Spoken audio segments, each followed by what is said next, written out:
Bonjour, nous suivons d'une façon cursive cet évangile. Nous avons interrompu un peu cette lecture pour suivre les textes relatifs à la Semaine Sainte entre le dimanche des Rameaux et Pâques.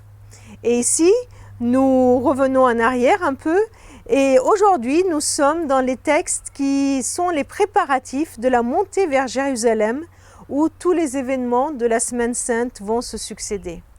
Nous sommes dans le chapitre 10 et nous commençons la lecture au verset 32. Jésus et ses disciples étaient en chemin pour monter à Jérusalem. Jésus marchait devant ses disciples qui étaient inquiets et ceux qui les suivaient avaient peur. Jésus prit de nouveau les 12 disciples avec lui et se mit à leur parler de ce qui allait bientôt lui arriver. Il leur dit « Écoutez, nous montons à Jérusalem où le Fils de l'homme sera livré aux chefs des prêtres et aux maîtres de la loi.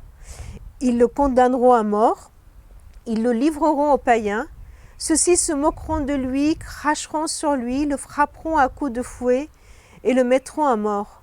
Et après 3 jours, il se relèvera de la mort. » Alors, Jacques et Jean, les fils de Zébédée, vinrent auprès de Jésus et lui dirent « Maître, nous désirons que tu fasses pour nous ce que nous te demandons. »« Que voulez-vous que je fasse pour vous ?» leur dit Jésus. Ils lui répondirent « Quand tu seras dans ton règne glorieux, accorde-nous de siéger à côté de toi, l'un à ta droite, l'autre à ta gauche. » Mais Jésus leur dit « Vous ne savez pas ce que vous demandez. Pouvez-vous boire la coupe de douleur que je vais boire ou recevoir le baptême de souffrance que je vais recevoir ?» Et ils lui répondirent « Nous le pouvons. » Jésus leur dit « Vous boirez en effet la coupe que je vais boire, et vous recevrez le baptême que je vais recevoir. Mais ce n'est pas à moi de décider qui siégera à ma droite ou à ma gauche. Ces places sont à ceux pour qui Dieu les a préparées. » Quand les 10 autres disciples entendirent cela, ils s'indignèrent contre Jacques et Jean. Alors Jésus les appela tous et leur dit « Vous le savez, ceux qu'on regarde comme les chefs des peuples, les commandants en maîtres, et les grands personnages leur font sentir leur pouvoir. Mais cela ne se passe pas ainsi parmi nous. Au contraire, si l'un de vous veut être grand, il doit être votre serviteur. Et si l'un de vous veut être le premier, il doit être l'esclave de tous. Car le Fils de l'homme, lui-même, n'est pas venu pour se faire servir. Il est venu pour servir et donner sa vie comme rançon, pour libérer une multitude de gens. » Jésus est très pédagogue, il voit l'inquiétude de ses disciples qui savaient que quelque chose se trame en coulisses. Ils vivent un temps dangereux, ils ne savent pas trop exactement quoi, mais le climat commence à être lourd. Alors Jésus ne veut pas laisser ses disciples dans l'inquiétude, un peu comme des parents qui expliquent à leur enfant une difficulté qu'ils auront à vivre, pour ne pas qu'ils soient surpris quand cette difficulté arrivera. Jésus explique. Il ne tourne pas autour du pot, il n'emploie pas un langage énigmatique, il dit les choses franchement. C'est la 3e fois que Jésus annonce qu'il va être livré dans l'évangile de Marc. C'est la 3e fois qu'il dit qu'il va mourir et qu'il va ressusciter. Il l'a fait au chapitre 8, au chapitre 9, et voilà à nouveau au chapitre 10. Et à chaque fois, il rajoute des précisions supplémentaires sur la souffrance qu'il attend. J'imagine que cela n'a pas été facile pour Jésus de révéler cela aux disciples. Mais par 3 fois, il le fait par amour pour ses disciples, pour les prévenir.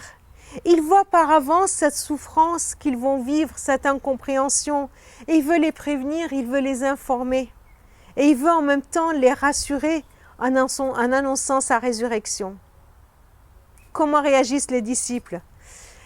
La première fois, Pierre prend Jésus à part et commence à lui faire des reproches. « Oh non, Jésus, tu vas quand même pas faire ça. » La 2e fois, après un temps de silence, les disciples commencent à discuter entre eux pour savoir lequel va être le plus grand.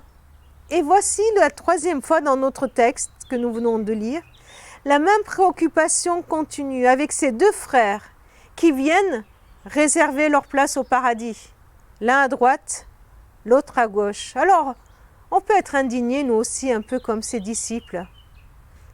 Et nous aussi, nous connaissons la suite.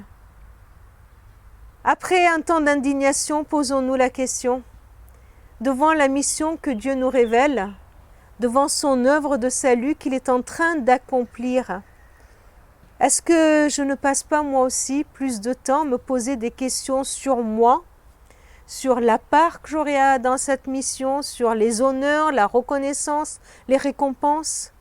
Avouons-le, nous avons tellement besoin de reconnaissance quand on fait quelque chose, de reconnaissance même quand on ne fait rien. Moi et mon bien-être. Dans sa grande patience, Jésus continue à instruire, à montrer le chemin à suivre, le sien. Il nous invite à ne pas imiter le modèle de notre monde qui cherche le pouvoir pour avoir une notoriété, à ne pas avoir une autorité en asservissant les autres.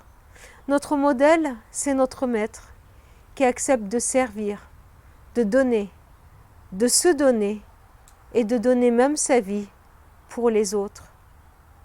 C'est ce chemin qu'il nous montre et il nous invite à l'emprunter. Prions. Pardon Seigneur quand je suis si souvent à côté de la plaque, à côté de tes préoccupations à toi, à côté de ce que toi tu veux nous révéler, me révéler, nous enseigner. Seigneur, aiguise mon cœur pour que je sois plus au diapason avec toi.